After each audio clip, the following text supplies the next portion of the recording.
जालन्यात 10वीचा मराठी विषयाचा पेपर फुटल्याची माहिती समोर येते। 10वीच्या पहिल्याच पेपरला कॉपीमुक्त अभियानाचा फज्जा उडालाय। बदनापूर येथील एका परीक्षा केंद्रावर मराठी विषयाचा पेपर फुटलाय, त्यामुळे विद्यार्थी आणि पालकांमध्ये मोठा गोंधळ उडालाय।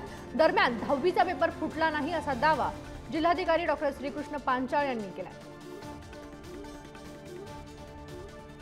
तर 10वीच्या परीक्षेच्या पहिल्याच दिवशी ही घटना घडलेली आहे। जालन्यात 10वीच्या मराठी विषयाचा पेपर फुटला।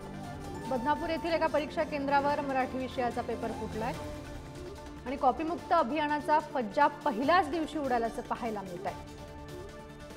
आजपासून 10वीची परीक्षा सुरू होतीये। आज मराठीचा पहिलाच पेपर आहे आणि पहिल्याच पेपरवेळी अशी घटना घडल्यामुळे पालक आणि विद्यार्थ्यांमध्ये आता गोंधळ निर्माण झालाय। जालन्यातील ही घटना आहे। जालन्यात 10वीचा मराठी विषयाचा पेपर फुटला।